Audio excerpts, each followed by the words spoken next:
सोचा है तो पूरा होगा, सोचा है तो पूरा होगा, बस शुरू आज से करना होगा। दुनिया से तो बाद में, पहले खुद से तुझको लड़ना होगा। हेलो फ्रेंड्स, स्वागत करते हैं हम आपका इस यूट्यूब चैनल पे। आज जो है हम बहुत ही इंपॉर्टेंट क्वेश्चंस लेके आए हैं फॉर क्लास 12th इंग्लिश। अगर ये आप पूरा वीडियो देख लीजिएगा तो ऐसा फील कीजिएगा कि पूरा जो चैप्टर आपका जो किताब है अंग्रेजी का या रेनबो, आपका पूरा का पूरा क्या हो गया, रिकॉल हो गया।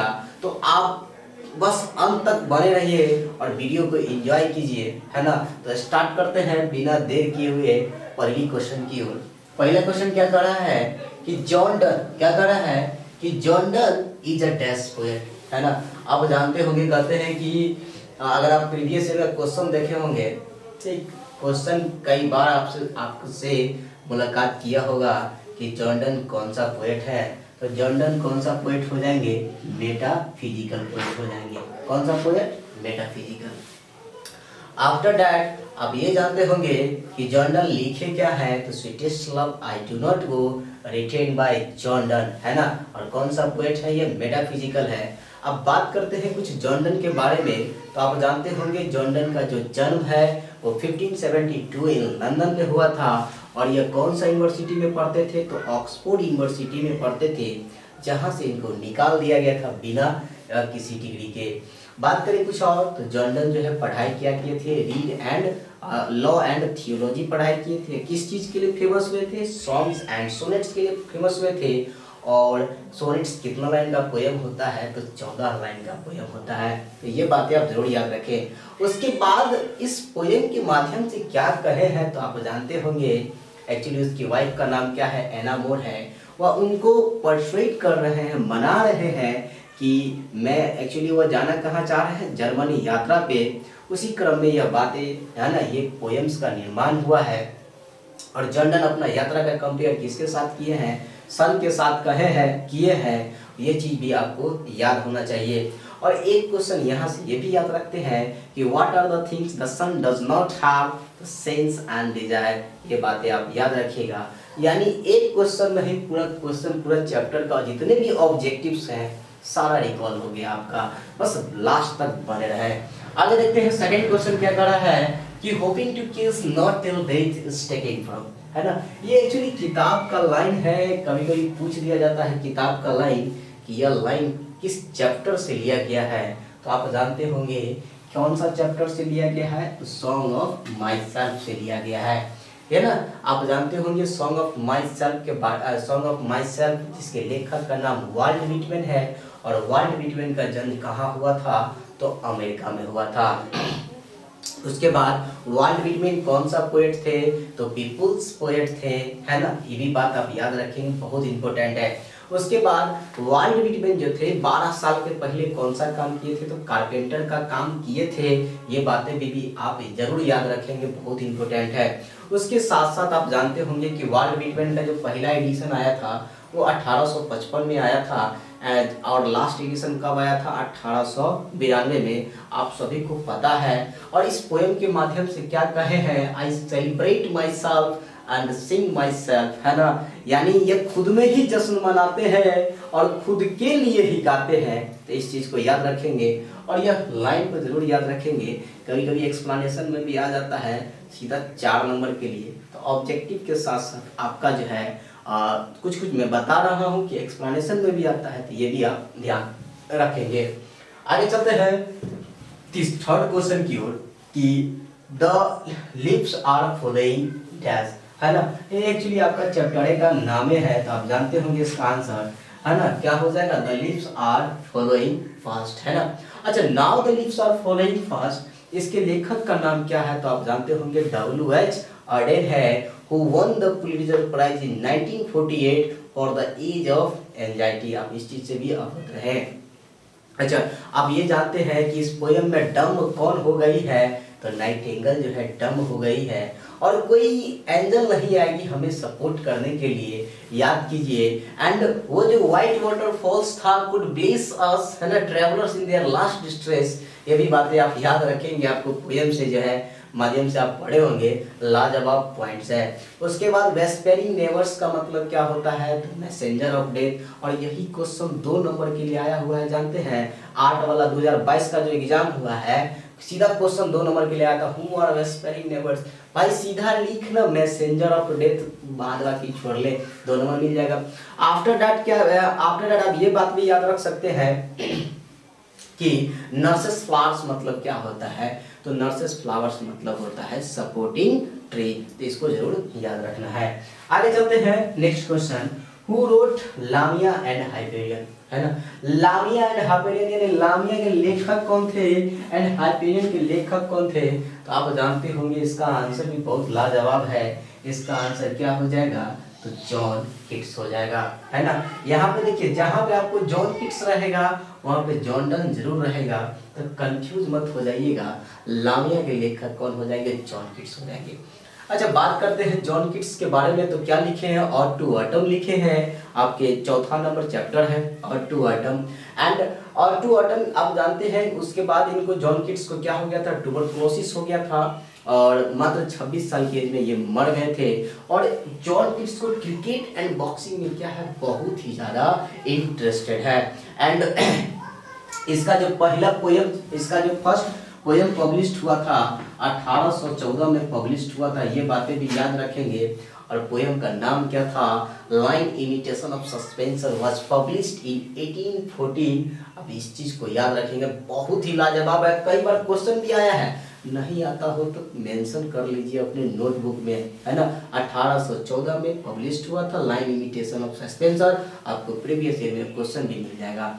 अच्छा बात करते हैं इस पोयम में उन्होंने क्या सब मेंशन किया है, तो आप जानते होंगे कि इस पोयम में सन एंड ऑटम का बोशन, दोनों बोशन फ्रेंड है और दोनों मिलकर क्या कर रहे हैं, कॉन्स्पायरिंग कर रहे हैं कि कैसे पेड़ों को फलों से लाभ देना है, इसके बारे में भी चर्चा किए हैं। तो बहुत अच्छा पॉइंट है, 3 स्टेंजा में बटा हुआ है। फर्स्ट स्टेंजा में ये कहे हैं, सेकेंड स्टेंजा में क्या कहे हैं कि ऑटम के सीजन को एक ओमेन की भांति दर्शाया गया है, और थर्ड स्टेंजा में कहा है कि ऑटम जो है क्या है, एक क्या बोलते हैं, एक संगीतीय पहल है, ये सीजन जो है एक संगीत का सीजन है, क्योंकि इसमें जितने भी टाइलिस्ट एनिमल्स होते हैं वे सब, उनको सभी इस मौसम में भरपेट जो होता है भोजन मिलता है। अच्छा एक क्वेश्चन आप जरूर याद कर लीजिएगा, यहाँ से बहुत बार रिपीट होता है कि एक क्वेश्चन है कि what is the difference between autumn and summer या फिर स्प्रिंग, ये क्वेश्चन को आप जरूर एक बार देख लीजिए, बहुत ही इंपॉर्टेंट क्वेश्चन है। आगे चलते हैं कि Walter de la Mare and Walter de la Mare was born in, है ना। और वाल्टर डेलामियर का जन्म कब हुआ था, तो आप जानते होंगे 1873 को इनका क्या हुआ था, जन्म हुआ था।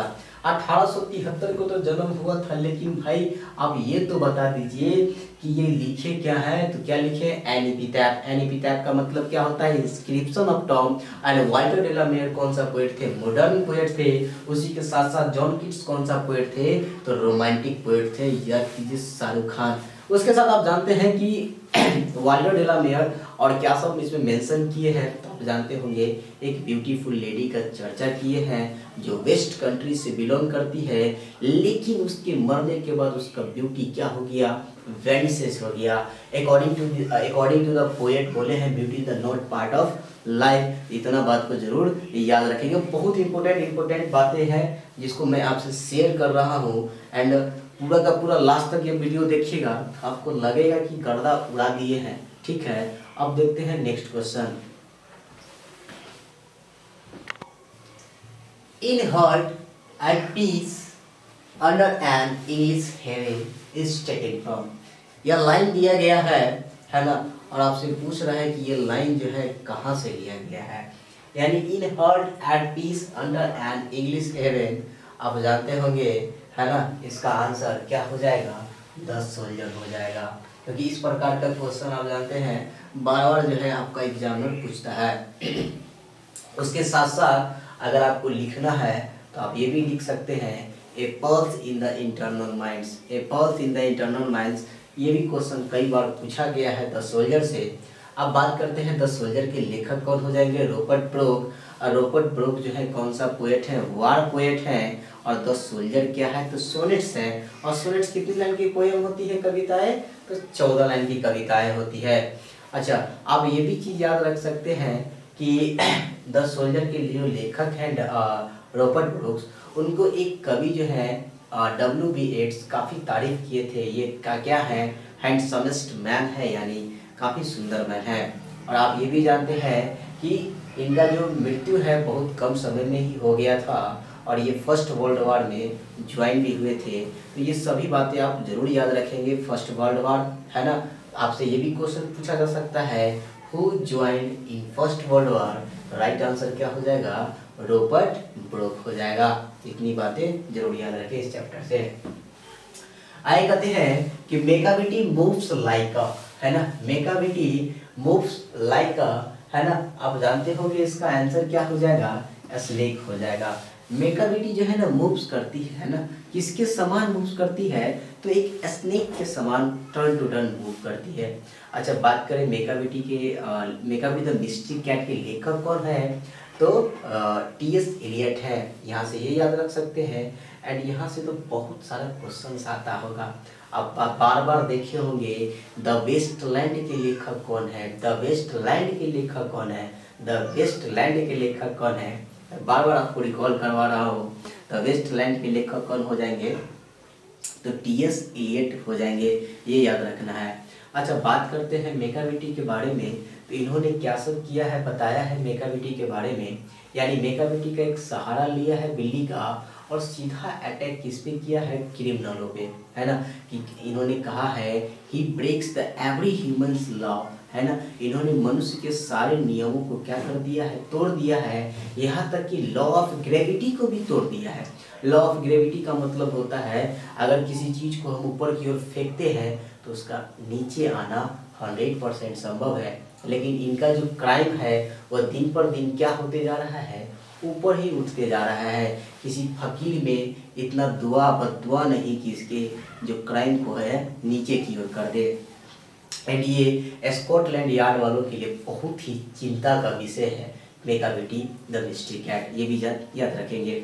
अच्छा, मेकाविटी का कंपेयर किसके साथ किया गया है, तो नेपोलियन के साथ किया गया है। Macavity the ginger cat, he is tall and very thin, ये भी बात आप जरूर याद रखेंगे। हमें लगता है इससे इतना अगर आप सुन लिए, अगर सुन लिए और मेंशन आपके दिमाग में इतना आता है, तो क्वेश्चन हमें नहीं लगता कि यहाँ से मिस होगा, है ना। और मेकाविटी क्या है, मेकाविटी इज कॉल्ड हिडन पाव, है ना, ये भी चीज जरूर याद रखेंगे, यह एक छिपा हुआ रहस्य है। आगे चलते हैं नेक्स्ट क्वेश्चन की ओर। कह रहा है कि who wrote crossing of reverse, यानी क्रॉसिंग ऑफ रिवर्स की जो है लेखक कौन है, क्रॉसिंग ऑफ रिवर्स, है ना, बहुत इंटरेस्टिंग है। क्रॉसिंग ऑफ रिवर्स के लेखक कौन हो जाएंगे, तो KKN दारूवाला, KKN दारूवाला। अच्छा, दारूवाला लिखे क्या है, तो फायर ह्यूमन लिखे हैं सर, क्या लिखे हैं, फायर ह्यूमन लिखे हैं। अच्छा, फायर KKN दारूवाला के बारे में आप ये जानते होंगे कि इनका जन्म जो है लाहौर में हुआ था, है ना। और इनको ये इंडियन लेखक है। क्यों इंडियन लेखक है, क्योंकि इनका जब जन्म हुआ था तो इंडिया और पाकिस्तान एक था, है ना। हालांकि आप जानते होंगे कि 1947 में इंडिया और पाकिस्तान का क्या हो गया था, बंटवारा हो गया था, है ना। तो इंडियन पोएट के साथ इनको नाम जोड़ेंगे।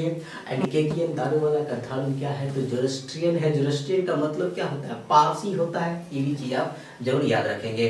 अच्छा, इनको जो है साहित्य अकादमी अवार्ड से नवाजा गया था। कब नवाजा गया था, 1984 को नवाजा गया था। ये क्वेश्चंस भी आप देख सकते हैं, लिख सकते हैं। और इस चैप्टर के माध्यम से इन्होंने क्या कहा है, आप जानते हैं, इन्होंने बर्निंग घाट का चर्चा किया है ना, जलता हुआ शमशान घाट। और कहते हैं कि मैं जो हूँ अपने फादर के साथ जा रहा हूँ, है ना, मतलब कि मैं अपने फादर के साथ गया था उस शमशान घाट पे। और उस जो हम लोग जो है ना हिंदू सोसाइटी के तहत आप जानते होंगे कि अगर किसी इंसान की मृत्यु होती है तो हम लोग क्या करते हैं, बॉडी को बर्न करते हैं यानी जलाते हैं। ये भी चीज़ आपको याद होगा, है ना। बहुत सारी बातें यहाँ पे मेंशन किए हुए हैं और कहे हैं कि मैं अपने फादर के साथ गया था और आग जो है क्या कर रही है, बॉडी अपनी मृतकों के साथ दुर्गति कर रही है। क्योंकि पारसी लोग क्या होते हैं, आग को पवित्र मानते हैं और आग में हर एक चीज़ को नहीं जलाते हैं, है ना। और वाकई में अग्निदेव है ना, हर एक चीज़ को जलाना नहीं चाहिए। फिलहाल आप लोग कम बैक करते हैं। ये चीज़ भी याद रखना है कि दारू वाला से कि 20 साल कहते हैं ना, 20 years since back I have 20 साल बीत गया कि है ना, इस बात को मैंने नहीं भूला जब मैंने प्रथम संतान को आग के हवाले किया था। कवि ने कहा है ना, क्यों आग के हवाले किया, because tower of silence was thousands of mile far away, है ना। कहने का मतलब कि टावर ऑफ साइलेंस जो है वो हजारों माइल दूर था, जिसके वजह से जो है कवि ने ऐसा काम किया था। तो इतना क्वेश्चन अगर आपको याद है, हमें नहीं लगता है एक भी क्वेश्चन छूटेगा। अच्छा, एक क्वेश्चन मैं आपसे पूछता हूँ, what is the mean of stuffs. Stuffs का मतलब क्या होता है, आता है तो क्वेश्चन मार दोगे, है ना। जो हमारे बच्चे अगर उसको ना आवे, ऐसा हो नहीं सकता है, याद रखिएगा। अच्छा, एक क्वेश्चन का और आंसर दीजिएगा, हड्डियों के जोड़ से जोड़ से लाइट निकलती है ना, लाइट निकलती है, और लाइट कैसा लाइट होता है, जरा कमेंट मार के बताइए तो, हमें आता है तो। बड़ा लाजवाब क्वेश्चन है ये भी। आगे चलते हैं। द पोएट पिक्ड अप, है ना, द पोएट पिक अप, है ना, पिकअप किया, है ना। यहाँ पे आप लिख सकते हैं टू किल द स्नेक। क्या लिख सकते हैं, किल द स्नेक, यानी पोएट ने क्या चीज उठाया स्नेक को मारने के लिए, है ना। तो भाई आप जानते होंगे कि ये आंसर जो है ना, आपको बताने की जरूरत भी नहीं है, लेकिन बताना जरूरी यहाँ पे मैं इसलिए समझता हूँ कि हमारे बच्चे के अलावा कोई और बच्चे भी देखते हैं, अगर भी हमारा वीडियो देखते हैं तो इसके लिए राइट आंसर क्या हो जाएगा, लॉग हो जाएगा। अच्छा, ये जो बातें बताया हूँ मैं, ये किस चैप्टर से लिया गया है, तो स्नेक चैप्टर से लिया गया है। और स्नेक चैप्टर के लेखक कौन है, तो D.H. लॉरेंस है। अब D.H. लॉरेंस के बारे में बहुत कुछ जानते होंगे। D.H. लॉरेंस स्नेक के अलावा द लेडी कैथेड्रल के भी लेखक हैं, द रेनबो के लेखक हैं। ये तो एकदम इम्पोर्टेंट बात हो गया। अब भाई जानते हैं आपका किताब का नाम है द रेनबो है, और द रेनबो के लेखक कौन हो जाएंगे, तो D.H. लॉरेंस। अब D.H. लॉरेंस जो है अपना पैजामा पहने हुए हैं, हालांकि इस मौसम में इस चैप्टर के बारे से बताया गया है। D.H. लॉरेंस यानी कि कवि जो है पैजामा पहने हुए हैं और टहलते टहलते टीचर लिए हैं, टीचर माने लोटा होता है, लोटा लेते हुए जा रहे हैं पानी पीने के लिए। और कौन सा दिन है, गर्मी का मौसम है, क्योंकि दिया हुआ है सिलिकन जुलाई इतना स्मॉगी। ये भी याद रखिएगा, इसका मतलब क्या होता है, तो वेरी हॉट डे होता है। अच्छा, स्नेक का कलर क्या है, तो येलो और ब्राउन है, ये चीज भी याद रखेंगे। और स्नेक कहाँ से आया है, तो फिशर से निकल के आया है बेचारा पानी पीने के लिए, क्योंकि बहुत ही गर्मी का मौसम है। एक क्वेश्चन तो यही आता है, snake came to in dash season to drink water, कौन सा सीजन में आया था, तो समर सीजन में आया था। ये भी बातें आप याद रखेंगे। बहुत सारी बातें हैं यहाँ से भी स्नेक से बारे में, तो आपको मैंने क्लास के माध्यम से पढ़ाया भी है। अगर आपको नहीं आता है तो आप जाके प्लेलिस्ट में देखिएगा, रेनबो का 4 वीडियो है, पूरा देख जाइए, पूरा किताब को चट जाइएगा। एकदम आसानी में पढ़ाया गया है पूरा, कुछ उससे बाहर में लगता नहीं कि कुछ भी क्वेश्चंस छूटेगा, तो उतना जरूर आप कर लीजिएगा। अच्छा, आप बताइए तो स्नेक का कंपेयर किसके साथ किया गया है, आता है तो कमेंट मारिएगा। लाजवाब प्यारा मक्खन सा क्वेश्चन है। आगे चलते हैं, क्वेश्चन कर रहे हैं कि who wrote summer in Kolkata, है ना, who wrote summer in Kolkata. भाई याद करो कौन हो जाएंगे, है ना, लेखक होगा कि लेखिका होगा, है ना भाई, आप जानते होंगे इसका नाम क्या हो जाएगा, कमला दास। Who wrote summer in Kolkata, यानी समर इन कोलकाता के लेखक कौन है, तो कमला दास हो जाएंगे। आप जानते होंगे कमला दास के बारे में क्या लिखे हैं, माय ग्रैंड मदर हाउस, मेरी दादी माँ का घर, रिटेन बाय, बोलो भाई, कमला दास। और कमला दास के बारे में जानते होंगे का जन्म कहाँ हुआ था, केरल में हुआ था, एंड ये मलयालम लैंग्वेज भी नाम दिया है। अच्छा, ये किस चीज़ के लिए जानी जाती थी, सेक्सुअल एडवेंचर्स के लिए पहचानी, मतलब इनका विख्यात हुआ था नाम।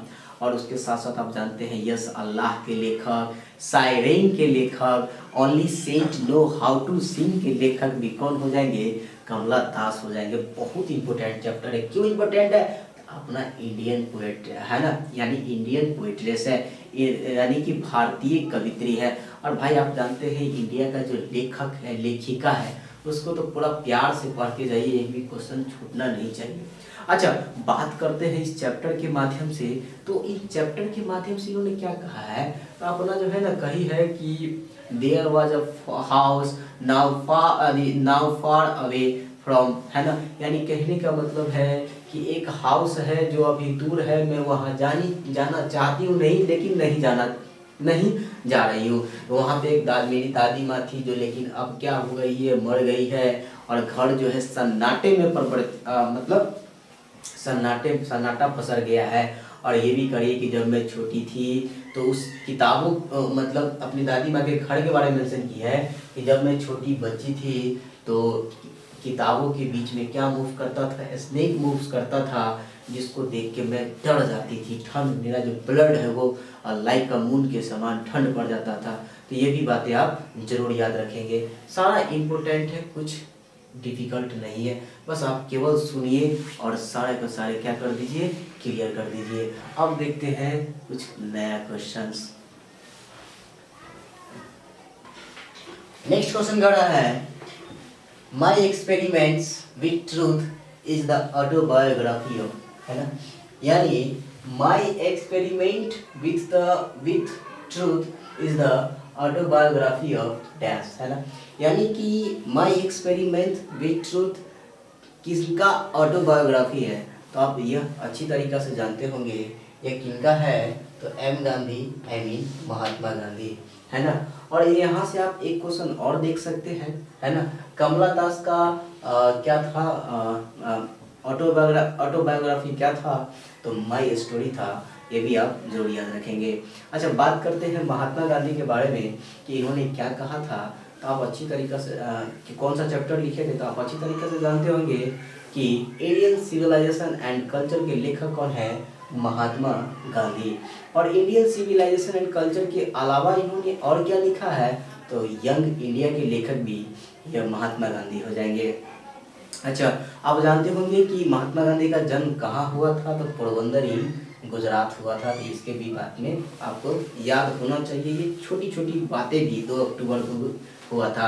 अच्छा, बात करते हैं कि इंडियन सिविलाइजेशन एंड कल्चर क्या है। तो एक ऐसे है निबंध है, और इस निबंध के माध्यम से कहे हैं our civilisation can not be detain in the world because we are following the path that our ancestors made for us. कहने का मतलब है कि हमारा जो सिविलाइजेशन है, हमारा जो संस्कृति है, मेरा जो सभ्यता है, वो कहीं भी हार नहीं सकता, मात नहीं खा सकता, क्योंकि हम उस राह को फॉलो करते हैं जो राह हमें पूर्वजों ने हमें प्रदान किया है।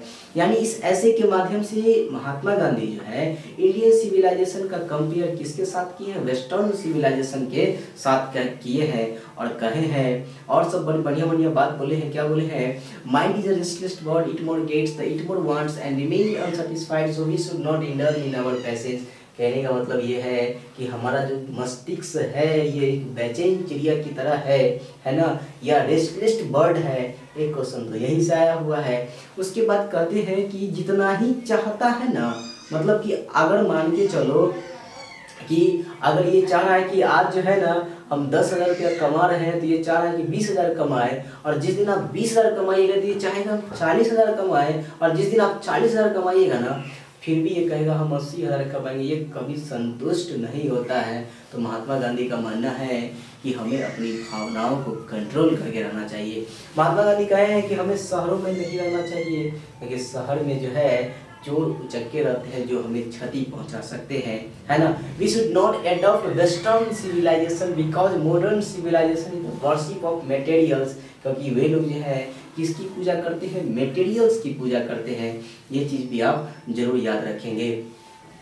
अगर आप इतना बातें याद रखते हैं इस चैप्टर से तो हमें नहीं लगता कि क्वेश्चन आपका मिस होगा। एंड आवर सिविलाइजेशन, हमारा जो सभ्यता है वो क्या है, अचल है, इमूवेबल है। इस बात को भी आप जरूर याद रखेंगे।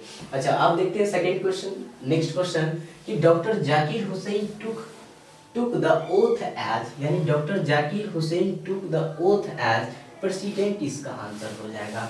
यानी किस रूप से उन्होंने शपथ लिया था। ओथ माने क्या होता है, तो शपथ होता है, शपथ है ना, शपथ लिए थे किस रूप में, तो प्रेसिडेंट यानी राष्ट्रपति के रूप में शपथ लिए थे। और लिखे क्या है, भारत इज माय होम, यानी भारत इज माय होम के लेखक कौन हो जाएंगे, डॉक्टर जाकिर हुसैन। कहाँ जन्म हुआ था, हैदराबाद में जन्म हुआ था।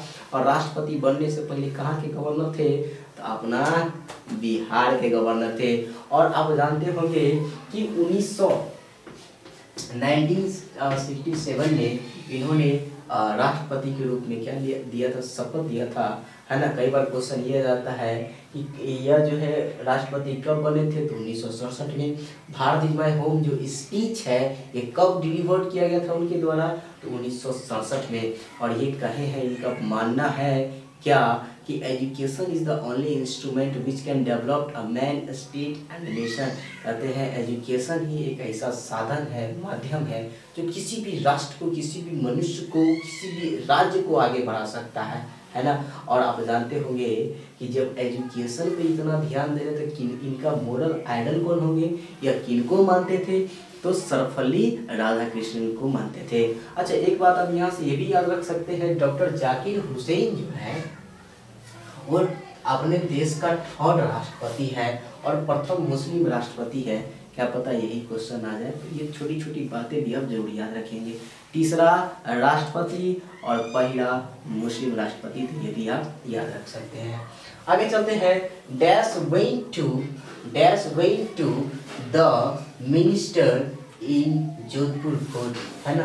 अब जोधपुर कोर्ट आप जानते होंगे, इसका राइट आंसर क्या हो जाएगा, मनोहर माल गवानकर, मनोहर माल गवानकर। अच्छा, मनोहर माल गवानकर क्या लिखे हैं, ए पिंच ऑफ स्नफ लिखे हैं, ए पिंच ऑफ स्नफ, एक चुटकी खैनी की कीमत तुम क्या जानो, मनोहर बाबू आप लोगों को पढ़ाते रहते थे क्लास में, तो ये भी बात आप याद रख सकते हैं। अच्छा, बात करते हैं मनोहर माल गवानकर के बारे में, तो आप जानते हो कि मनोहर माल गवानकर ए पिंच ऑफ स्नफ के अलावा और क्या सब लिखे थे, तो ए बैंड इज गंगेज लिखे, द प्रिंसेस लिखे थे, है ना। इन सभी के लेखक कौन हो जाएंगे, तो मनोहर माल गवानकर ही हो जाएंगे। तो ये चीज़ आप जरूर याद रखेंगे, बहुत है इम्पोर्टेंट है। बॉम्बे बी बेयर के लेखक भी मनोहर माल गवानकर हो जाएंगे। अच्छा, मनोहर माल गवानकर इस चैप्टर के माध्यम से एक नानू काका है, नानू काका कौन लगेंगे कवि के, तो मैटरनल अंकल यानी मामा जी लगेंगे। और उनको रिसीव करने कहाँ गए थे, स्टेशन गए थे। और वह कौन कलर का पगड़ी पहने हुए थे, ऑरेंज कलर का पगड़ी पहने हुए थे। दूसरी बड़ी बात, आप ये बातें भी आपको याद रखना चाहिए यहाँ से कि मनोहर माल गवानकर जो है 3rd क्लास का टिकट कटाए थे और 2nd क्लास में मैनेज करके चले आए। बताइए, इतना ज़बरदस्त आदमी थे। उसके बाद वो आए क्यों थे, तो मिनिस्टर से मिलने के लिए आए थे। और वो जो अरेंजमेंट किए थे बहुत सारा, आप जानते होंगे, धोबी को पटाए, फिर ऑटो सिक्का डीलर्स को पटाए, उसके बाद वहाँ से कार व्यवस्था किए, तब जाके गए मिनिस्टर से मिलने के लिए। और मिनिस्टर से मिलने गए तो उस विजिटर बुक्स में अपने आप को मेंशन क्या कर दिए कि हम निन्नौर महाराज के क्या है, राज पुरोहित हैं। और उसके पास अपना एड्रेस तक नहीं था, एड्रेस कहाँ का मेंशन किए, है ना। अरे तनी थम गए हैं, आंसर मार दीजिए आप लोग, है ना। अरे पढ़ाए हैं, आंसर एकदम आंसर ठोकिएगा जरूर, है ना। कि मनोहर माल गवानकर जो है विजिटर बुक्स में कहाँ का एड्रेस मेंशन किए थे, क्योंकि राइटर का घर तो वही था, याद रखिएगा।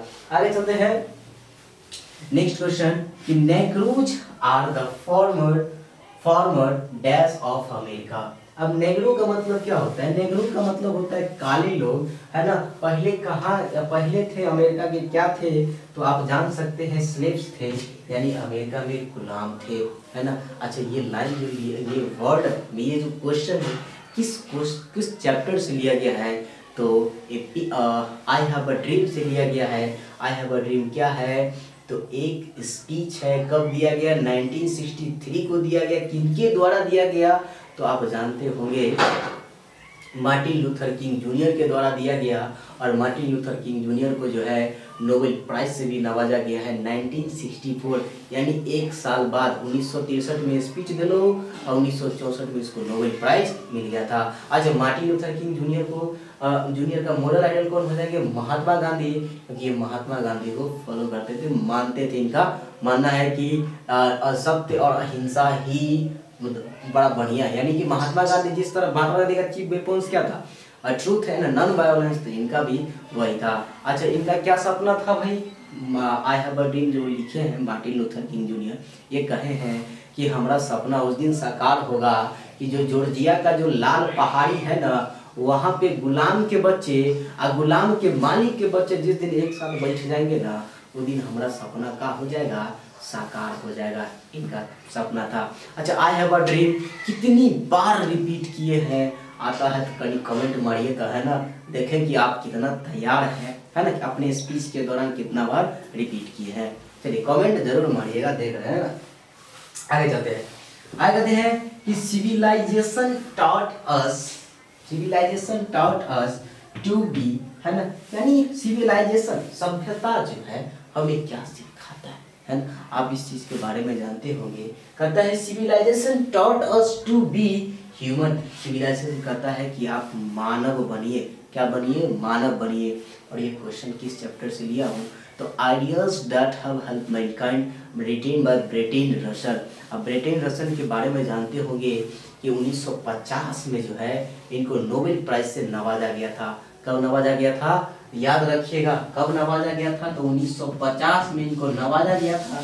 और ideas that have help Mankind कब लिखा गया है, तो 1947 में ये चैप्टर आपका लिखा गया है। और ideas that have help Mankind क्या है, तो ऐसे है, ये बातें भी आप जरूर याद रख सकते हैं, ये सभी के सभी इम्पोर्टेंट है। अच्छा, ब्रेटन रसल क्या बोले थे कि why I am not a Christian, है ना, अब कई बार क्वेश्चन आ जाता है why I am not a Christian, किसने कहा, तो ब्रेटन रसल हो जाएगा। अच्छा, इस ऐसे के माध्यम से क्या बोले हैं, क्या हमें जानकारी क्या दिए हैं, ग्रोथ ऑफ ह्यूमन सिविलाइजेशन, कहे हैं thousands year ago we were uncivilised but today we are civilised, है ना, यानी हजारों साल पहले हम लोग क्या थे, असभ्य थे। We were living in forest in caves like animals, हम लोग रहा करते थे कहाँ, जंगलों में रहा करते थे, गुफाओं में रहा करते थे। लेकिन आज हम लोग क्या है, टुडे वी आर सिविलाइज्ड। और दो बातें भी बताए हैं कि जो है हम लोग जो है ना एनिमल से डिफरेंट है। पहला हमारा मोरल क्वालिटीज, पॉलिटिक्स है, और साइंस एंड टेक्निक, तो ये बातें जरूर याद रखिएगा, है ना। इतना इतना अगर जानकारी एक ही वीडियो में मिलेगा ना, तो हल्का आप सिर्फ प्यार से सुनिए, देखिए, जो नहीं आता है मेंशन कर लीजिए, है ना, क्या जाता है, एक बार रिकॉल कर लीजिए और क्वेश्चन बनाइए ना जी, है ना, गर्दा उड़ाइएगा, क्वेश्चन में बनाइएगा तो, है ना। और यहाँ से जितने भी वीडियो है, अभी मैं कुछ और क्वेश्चन करवाऊंगा, उसके बाद गर्दा उड़ाएंगे, देखते हैं। SEBI lived in a dash town, यानी सेबी जो थे, सेबी नाम का एक छोटा सा बच्चा है, वो किस शहर में रहता था, तो आप जानते होंगे किस शहर में रहता था, तो हार्वर्ड टाउन में रहता था, है ना। बात करें, यह जो क्वेश्चन है ये लिया कहाँ से गया है, द आर्टिस्ट से लिया गया है। द आर्टिस्ट के लेखक कौन हो जाएंगे, तो आप अच्छी तरीक़ा से जानते हैं, द आर्टिस्ट के लेखक शिगा नेगा है। यह कहाँ के राइटर हैं, जापान के, यानी जापान में इनका जन्म हुआ था। इसके बारे में भी आपको अच्छी तरीक़े से जानकारी होगा। अच्छा, बात करते हैं, एक छोटा सा जो बच्चा था ये कितना साल का था, तो 12 साल का था। और किस स्कूल में पढ़ता है, तो प्राइमरी स्कूल में पढ़ता था। उसके साथ इसको किस चीज़ में इंटरेस्टेड था, किस चीज़ कलेक्ट करता था, तो क्राउड्स को कलेक्ट करता था। आप ये भी अच्छी तरीक़ा से जानते हैं। एंड आप ये भी जानते होंगे कि जब स्कूल में यह पकड़ा गया था टीचर के हाथों, तो आप जानते हैं कि स्कूल के जो टीचर थे इनके फादर को क्या कर दिए थे, कंप्लेन कर दिए थे। और आप जानते होंगे जो ग्राउड्स छीना था इस बच्चे से, या वो ग्राउड्स जो है किनको दे दिया गया था, तो स्कूल के पोर्टर को दे दिया गया था। और पोर्टर ने कितना एन में बेच दिया था आप जानते होंगे, है ना, जानते हैं तो इसको आंसर जरूर कर दे, कितना एन में बेचा गया था। अच्छा, एन माने क्या होता है, तो जापान की मुद्रा को एन बोला जाता है, इस चीज को आप जरूर याद रखेंगे। जैसे भारत की मुद्रा को क्या बोलते हैं, रुपया बोला जाता है ना।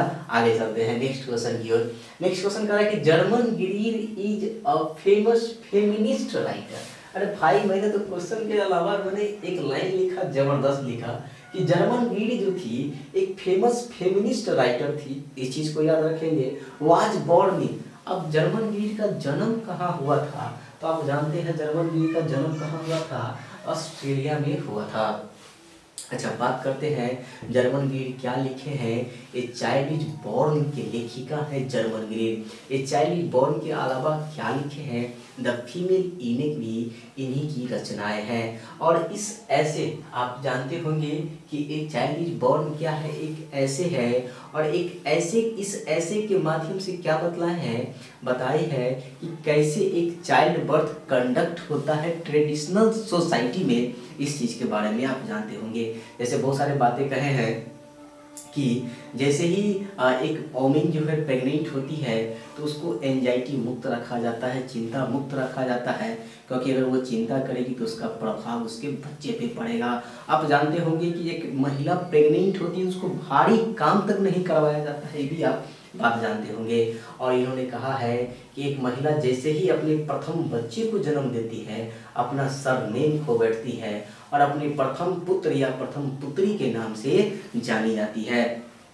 इन्होंने एक बांग्लादेश के बारे में भी चर्चा किया है, साउथ अफ्रीका के बारे में कैसे कंडक्ट होता है एक चाइल्ड इज बर्थ, है ना, एक चाइल्ड इज बॉर्न, उनके बारे में बतलाई है। और कही है कि उस महिलाओं को, उस लड़की को लकी माना गया है कि उनके माता पिता जीवित हो, ताकि प्रेगनेंसी के कुछ महीना पहले उनके माँ के घर भेज दिया जाए, ताकि उनको क्या मिले, प्रॉपर केयर मिले। और साउथ अफ्रीका बेंटू लैंग्वेज यानी बंतु महिलाएं बोलती हैं कि यहाँ की महिलाओं को क्या है कि नॉर्मल डिलीवरी नहीं होती है। अगर इतना बात आप याद रखते हैं तो यकीन मानिए आप एग्जाम को फोड़ डालिएगा जी, कुछ भारी बात नहीं है, ये एकदम इम्पोर्टेंट फैक्ट है। अच्छा, एक क्वेश्चन हम यहाँ से भी पूछेंगे कि ये नेमिंग सेरेमनी खेमा दिन पे मनाया जाता है ना, कितना दिन बाद, तो आप आंसर करिए। आता है, बहुत अच्छी तरीका से आता है, मैंने आपको क्लास में भी पढ़ाया था।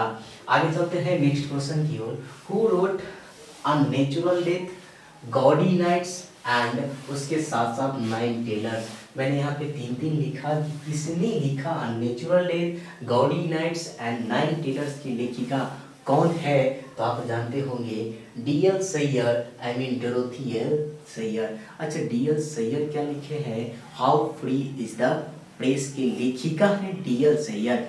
और ये इन्होंने इस चैप्टर के माध्यम से बतलाई है कि प्रेस का जो है, मीडिया का जो है, आज के युग में मिसयूज भी किया जाता है, मिस रिपोर्टिंग किया जाता है। और यहाँ से एक इम्पोर्टेंट क्वेश्चन आप ये भी याद रख सकते हैं कि मीडिया का जो है ना, दो चीफ सोर्स है, यानी इनकम का साधन है। पहला ऑनर ऑफ द वेल्थ, यानी ऑनर यानी मतलब न्यूज का जो न्यूज़पेपर जो छपता है ना, जो चैनल है उसका मालिक का पैसा, और दूसरा क्या हो जाएगा, एडवर्टाइजमेंट। ये दोनों से वो क्या करते हैं, पैसा कमाते हैं।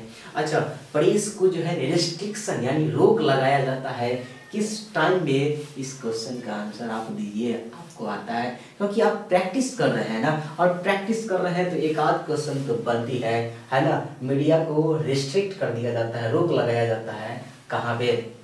और आप जानते हैं एक मीडिया का इतना पावर होता है ना, कहते हैं कि इस डेमोक्रेटिक सोसाइटी में मीडिया की बहुत ज़रूरी है, क्योंकि एक मीडिया जो है किसी भी गवर्नमेंट पॉलिसी, जितने भी गवर्नमेंट यानी किसी भी सरकार का पोल खोल सकती है, करप्शन मिटा सकती है। आज मीडिया ही है जो हम लोग सीना तान के चलते हैं, कहीं भी चले जाते हैं, क्योंकि हम जानते हैं कि भाई मीडिया वाले जरूर देख रहे होंगे।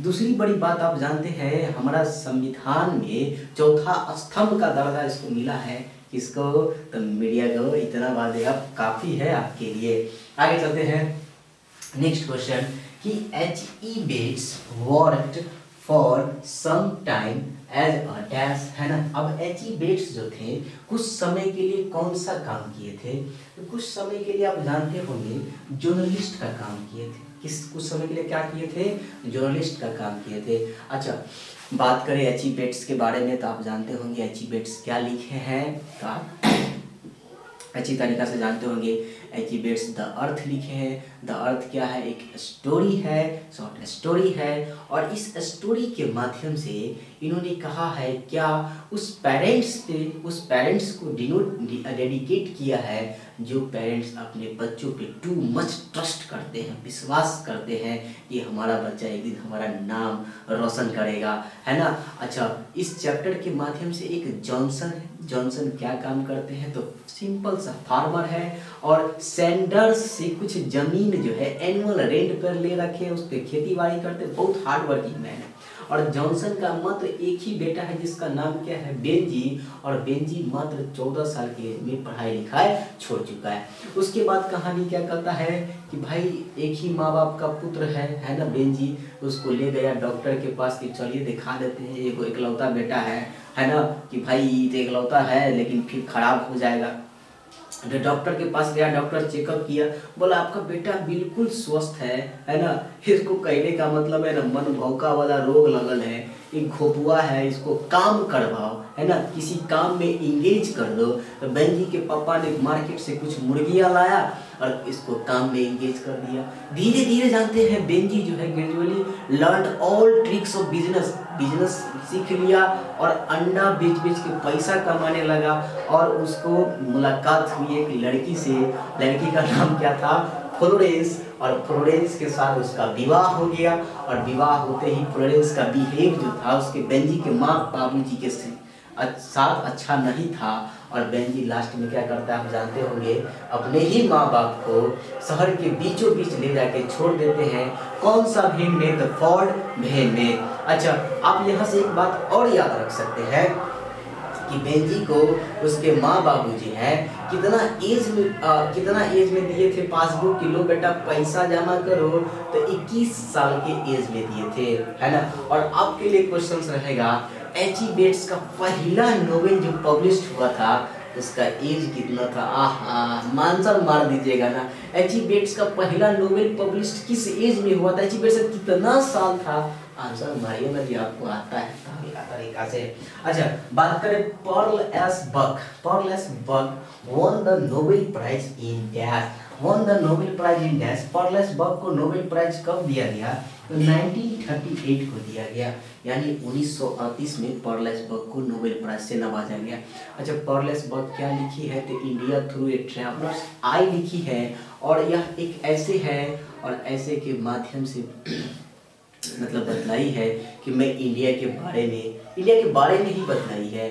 और आप जानते होंगे पर्ल एस बक जो है ना, आप सुनी हुई है, इंडिया का किस्सा पढ़ी हुई है, और उसको किसके मुंह से सुनी है, तो उसका फैमिली डॉक्टर से। और फैमिली डॉक्टर कहाँ से बिलोंग करता था, इंडिया से बिलोंग करता था। वो इंडिया आई, इंडिया के यूथ को सुनी, बहुत सारी बातें हैं यहाँ पे। और एक आप जानते होंगे जब इंडिया यात्रा कर ली तो जब वापस गई तो कौन सा पुस्तक लिखी, कम माय बिलव्ड लिखी थी, यानी कम माय बिलव्ड के लेखक कौन हो जाएंगे, तो कौन हो जाएंगे भाई, पर्ल एस बक हो जाएंगे। ये बात को भी आप जरूर याद रखिए। उसके बाद आप ये भी जानते हैं कि पर्ल एस बक जो है आई थी इंडिया, तो उसको खाना परोसा गया किसके, पत्ता यानी लिप्स पे। आंसर कीजिए, जबरदस्त क्वेश्चन है। आगे चलते हैं। Anton Chekhov was a dash by profession. Anton Chekhov जो थे प्रोफेशन से क्या थे, तो आप जानते होंगे डॉक्टर थे। और एंटोन चेखव का जन्म कहाँ हुआ था, रसिया में जन्म हुआ था। ये लिखे क्या है, तो आप जानते होंगे ये मैरिज प्रपोजल लिखे। मैरिज प्रपोजल क्या है, एक ड्रामा है, और इस ड्रामा में किस किस का चर्चा है, Chubukov, Lomov and Natalia. Chubukov और लोमोव दोनों दोस्त है है ना। और चुबुकोव की बेटी का नाम नटालिया है और दोनों जो है ना लोमोव और चुबुकोव, लोमोव और नटालिया दोनों आपस में प्रेम करते हैं, दोनों विवाह करना चाहते हैं और लास्ट में विवाह भी हो गया। नटालिया का एज कितना 25, लोमोव का एज कितना 35 आप जानते होंगे। और लोमोव के कुत्ता का नाम लीप है, नटालिया के कुत्ता का नाम केस है।